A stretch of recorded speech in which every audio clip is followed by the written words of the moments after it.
Okay, thanks a lot. So, good afternoon, everybody. I think that I should have been here around 11 something, but due to the fact that there was a little issue with the train, I need to start it right now. Well, the topic is about our digital transformation.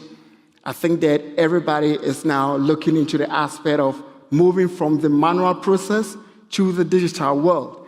As we know that companies are strived, to, move into the global market. They just want to have a bigger share in the global market. They decide now to do what? Move into automation and also other aspect of IOT process. Okay, there's always an issue when we talk about digital process, like when we are going from the manual process to the digital world. Okay, first, something about me. I'm Dr. Harrison Stewart. I have written a lot of researches, as we can see, and my topic today is more based on the digital transformation security challenges, which I have turned it to be digital transformation requires security due diligence analysis. Okay.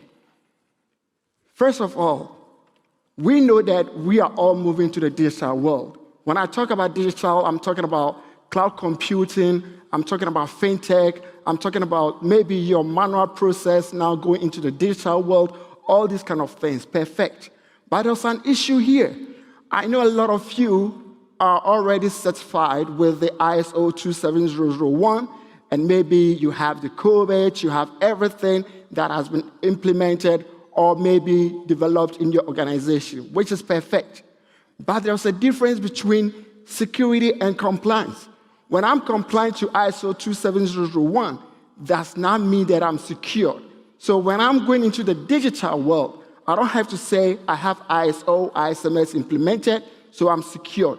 No, this is a total two different world. So when we are going into the digital world, we shouldn't look into the ISO and say we are okay. Remember, the ISO and any other ISMS process is most of the time based on the fact that we are abiding to a compliance or a regulatory. But this is different from the digital security. When I talk about digital security, I talk about a process, technology, people, and we should not forget about the software developers. We say the engineers because they play a major role in the aspect of digital transformation. Okay. Now, we're talking about IS and IT, which is information systems and information technology. Many researchers, they always based on information security, information system and information technology strategies. They do not focus on the security aspect of information systems and information technology. You ask everybody, any company will be focusing on a strategy. Where is the security? Security must be part of the strategy due to the fact that you cannot build your strategy and build your security. These are going to be two different worlds. First, you build your business strategy and you build your security, and your security should align to your business strategy. But it shouldn't be two different worlds. So that is why I came out with a topic, the challenges in the digital transformation. Okay. Now, the topics today, the first one is what are the barriers to digital innovation in terms of data security and consumer trust? Okay, let's talk about maybe fintech, financial technology, or maybe normal organizations, they are like, oh, we want to use the cloud, we want to use Google Drive, we do want to use 365 from Microsoft and everything. And there are people who are saying, how secure are we? Can we trust Google? Can we trust Amazon? Can we trust any other cloud computing or cloud technology that is outside there? Or can we trust the new technology that we are building in our organization?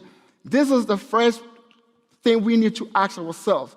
And we also have to ask our customers, will they trust us? How can they trust us? Let's take Uber. Sorry for saying Uber here, if somebody's Uber fan. We know that just some days ago, Uber had a problem with data breach. So we can say, what is the impact to the customers of Uber? now there is no trust due to the fact that people will think that, oh, giving my data to Uber might not be secured. Or we can talk about LastPass, and we can talk about all those other digital transformations that are coming outside these days. So we look into the data security and consumer trust. If we do not make sure that the data or the technology that we are building is secure, then we should not expect our customers to trust us. We can go ahead and make the best promotion. Everything will be cool. Okay, you can drive the customers to you. But within maybe 3 months, 4 months, 1 year, when your system is breached, then you will see that you will lose customers, you will lose the image, and you will lose everything. And security is not something that you have to be like, oh, we are just doing it, yeah, come on. No, it has to be integrated into the company, your business strategy. Look into your business impact, do impact analysis of your business infrastructure, and see the controls you need to set for your digital transformation. Now, the second question will be based on the factors leading to the challenges of infrastructure as a service based on cloud computing. The next will be the misconception of compliance with industrial standards. And the last one will be if we need to train our staffs in terms of information transformation or something like that. Okay, now, we all know that 3 tried when it comes to security and functionality and usability. So we can see that we have here a pivot. Well, sorry, I made it green. So the pivot is in the middle of this triangle. Now, we see at the top functionality. Here we see the usability. Here we see the security. Now, every company has to prioritize one of these.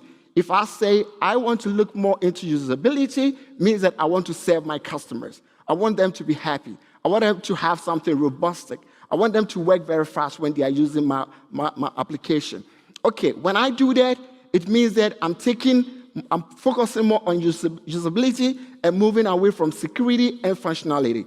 When I'm moving to functionality, I go away from usability and I go away from security. And when I focus more on security, then we also have a problem whereby, for example, a customer will say, oh, 2-factor authentication. Do I have to give in 2 things before I can enter?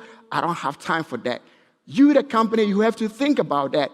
Do you want your customer just to use password 1, 2, 3 to enter into your system because you feel like with that one I'll get so much customers, they will not write any bad review or say, oh, this application is so difficult to use? Or you want to look into the long term by saying, oh, let's make sure that we focus on the 3 aspects: functionality, security, usability, putting our pivot in between so that we can serve the 3 tried in a very comfortable way. Okay, so past literature, as I said in the beginning, they have always focused on the information system and information technology strategy. Companies are more looking into the strategy, but they are always forgetting the security aspect of digital transformation. And then we have what I said about the business strategy alignment. Please, your security strategy should align to your business. It shouldn't be 2 different worlds. It's the same thing. And one thing also, do not start a strategy before you start building the security. They have to walk path. Means that they have to move one and another. It shouldn't be like, oh, I'm done with my strategy, so I'm now going to start the security. No, security by design. Then we have the governance, which talks about maybe your management in terms of the management, promoting and being committed, to your security aspect during this journey. The ideology of do we need to secure our system or we don't have to? Or maybe the increasingly stringent regulations and growing liabilities. That is something we get to look into, the security know-how and know why. Maybe we have software developers in our company, we have the CISO, we have security experts, and we have everything. But do we train them for them to understand how to secure the new digital application that we are developing? It's not like just sitting down and programming 1 + 1 to give you 2. Please think about that. There are so many ways to secure your system. Let's talk about a software developer are you using just MD5 or say, oh, I'm just encrypting the data, just using SHA-256 or maybe MD whatever or something to do that. Do a research. Search for the best way to maybe hash your password. I'm not a fan of the off-the-shelf technology. Then we have the demand. That's what I spoke about based on the triad. So we have the functionality, usability, and security. These are based on the demand. Okay, I think that there was a format problem here. So so we have the infrastructure as a service, the hinderness. Here we talk about cloud computing, and we talk about PaaS, we talk about SaaS, we talk about everything. We talk about today, everything is as a service. We have a lot of as a service. Everything somebody does today, the person calls us as a service. Later one day, they will start saying, working as a service. We're going to be working as a service. That means that somebody's going to work for you. Every day, there's a new thing called as a service. Now, today, we have software as a service. Now, we have firewall as a service. Then we have maybe architecture as a service. And we have a lot of as a service. But now, let's talk about the infrastructure as a service as part of the cloud computing. I know many organizations are like, okay, we want to go away from our on-premise and try to, use an infrastructure that is based on the cloud, a cloud service provider. Then we have to do our due diligence very carefully. We should not just go ahead and say, oh, it's not expensive, or we can use it. Please, we need to make sure that we take care of the security aspect of the cloud service provider. Remember, you moving to the cloud is also part of your digital transformation. It's not like because I'm just taking the things from my premises and moving it to the cloud means that it's not part of the transformation. Sorry, it's part of it. So we have to take all this into consideration. So I've already stated some kind of models, private, public, hybrid, community, and everything. And one thing we have to understand, when we say cloud computing, it's not only when we talk about infrastructure as a service or platform as a service or software as a service or whatever as a service, but even in my own house or in any company, if we have a little infrastructure and we are just accessing it via intranet, it's also part of the cloud computing. It means that we have built our own cloud computing. Cloud computing is not when I go to the AWS or if I go to Google Cloud or whatever, Alibaba or whatever. Okay. So the adoption of cloud technology and its advantages is still a critical issue for many sectors in Germany. Okay, the question is that there are so many companies that are still not feeling like they are going to the cloud because they are afraid of it, But some people are also, eager to do it because it's a trend, you understand? We are getting this cloud, yeah, we are all going with because everybody is doing it. And then according to a survey, okay, the 9-5 circle factor is a framework that I developed during my PhD work. And here at the end of the day, it was, I realized that maybe the hinderness of cloud, moving to the cloud, is based on data security, risk, and trust. As many people do not trust maybe the software providers or maybe the as-a-service providers. Because right now, if I trust in, let's say, LastPass, and all my workers, all the company, everybody is using LastPass, and at the end of the day, I hear that LastPass has been compromised. What I do is that I put, there's no more trust, and then we have an issue. So these are some things that also are barriers to the to information infrastructure as a service transformation, or maybe platform as a service, or maybe software as a service, or any cloud migration. There should be this due diligence of checking if we can trust this organization, if this organization can promise us with security, like if there's an incident, what are they going to do? Do we have to sit down and, but they have to assure us that they are there. And remember, before I move from here, if you are having your infrastructure at AWS, Amazon, please remember, AWS are not there to secure your data. Remember, information is a pervasive asset for any organization. AWS is only there to secure the physical environment, yeah, but not the data. So you have to make sure that you implement the security aspect into the data that you are holding at AWS, and not say AWS or whatever does everything. It's not true. Okay. Then I spoke about the compliance versus security. That is also one of the researches that I did. Here we can see that there's a huge difference between IT security and the regulatory. Please remember, when we talk about information security, it comprises of cyber security, and it comprises of information security, governance, data privacy, everything. So every CISO should understand that he is responsible for the compliance, for the security, for the data privacy, and for even the regulatory. Just to make the work easy for everybody, we now have the compliance department or the manager, we have the security manager, we have the data privacy manager, but all these are part of the information security strategy. Okay, so at the end of the day, the practical of implementing effective technical controls to protect application. So here we are focusing on application. We are not focusing on the organization as a whole. Now, when we are trying to make sure that we set controls to protect applications, we have to think about the defense in-depth architecture. If I say defense in-depth architecture, I mean we need to have, for example, 2 controls. If one control fails, then we have another one to back us, which means that it makes it harder for a hacker to, compromise our system. But we cannot say we are just trusting on maybe a firewall, or we are trusting on maybe a one-time password, or we are trusting on maybe a 2FA. We need to make sure that other controls have been set so that when somebody tries to compromise our system, we have this defense in depth, and it will help us. Now, when we compare this one to the regulatory compliance, now we understand that this is just a practical, a way of meeting a third-party regulatory or contractual requirements. It's not anything about security. Are you compliant with the ISO 27001? If you are not, then we cannot work with you. It is different from, are you secured? Is your application secure?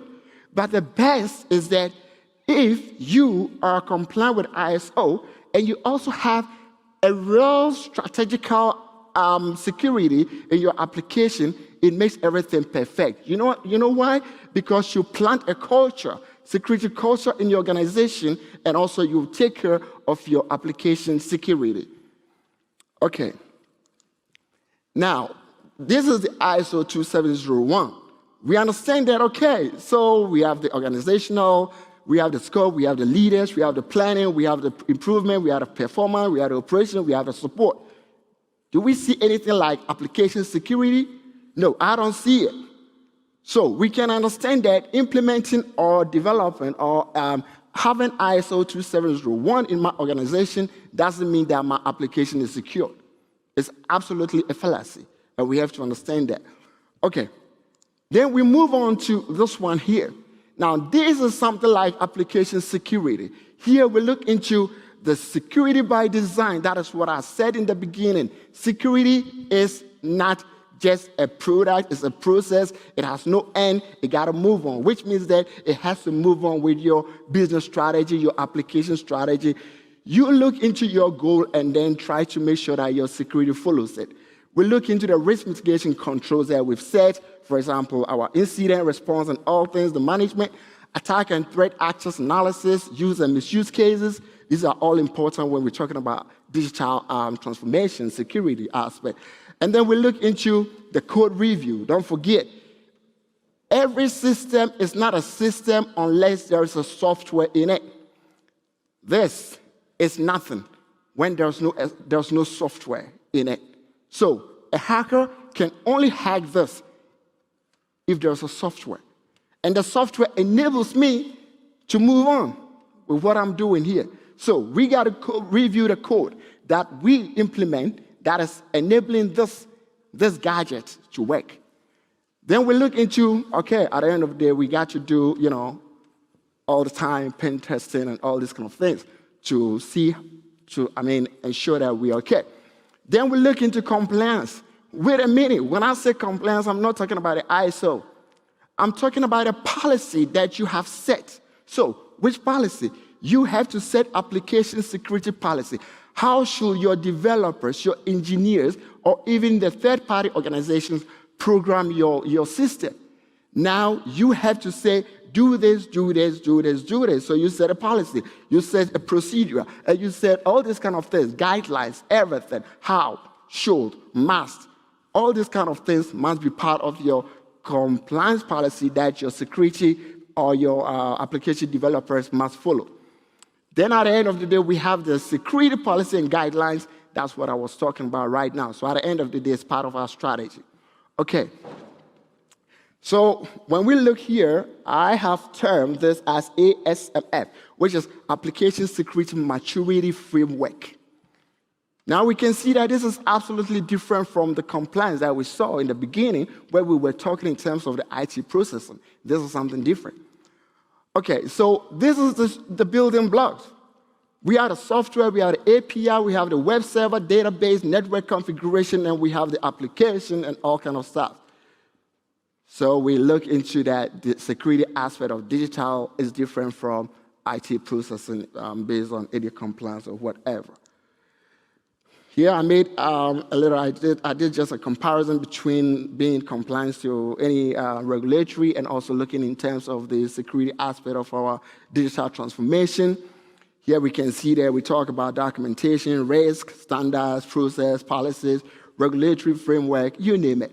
And then when we talk about the other aspect, we talk about the physical controls. And when we talk about physical controls, please do not forget, when I'm a developer, and let's say I have the 3rd year, maybe I have the dev, I have the test, I have the production environment. Please remember that at the development, where we are developing, we have to make sure that the physical access is very secure. The same thing goes with, for example, the testing phase and also for the production. Okay. Then the last one talks about the staff and security. You know, everything I'm talking about, I'm always talking about a human factor, because human people are part of the software developers, management, people. Who is implementing the whole thing? People. There is nothing on this planet that technology can do alone without a human being involved. So at the end of the day, we have to do what? Understand that human being, we are also a firewall. It's not just the physical mechanism that stands there big and all the time making noise. No, we are the first defense. So when even somebody can hack our system, they know that, okay, why do I have to fight against a physical firewall whereby I can just fight with a human being due to the human negligence? They lack the due diligence, the due care.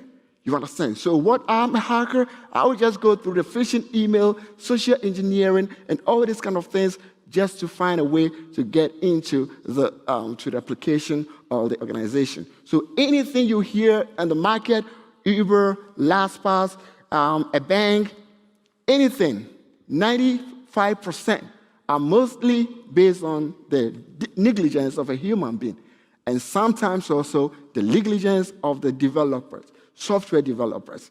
Oh, yes, the software engineers. Now, so at the end of the day, this is just a picture that I took from the Tech Target, and this also another picture that I took from the other organization. So we can see that we look into the aspect, most behavior, we look into the management.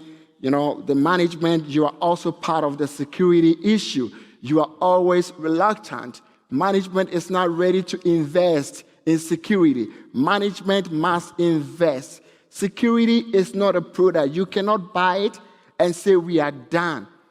I ask all the time, I say, how many times do you provide your workers with security training? Some will tell me, yeah, once in 3 months, you know, we don't do it often. What do you mean by you don't do it often?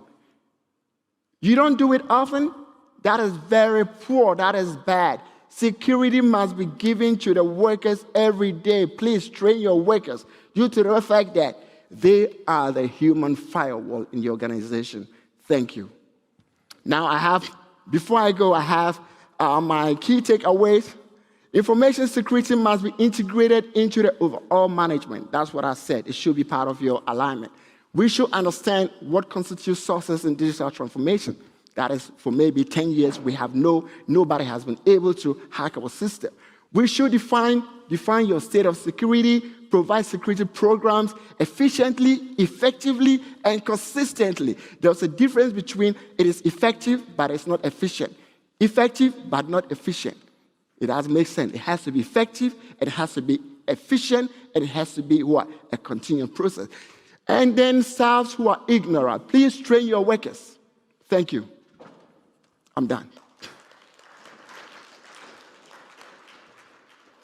So I'm aware we are basically just a few minutes away from lunch break, but are there any questions right now? Otherwise, please find Dr. Harrison, Stewart, and the networking area. Is anybody having a question? Okay. Then thanks again.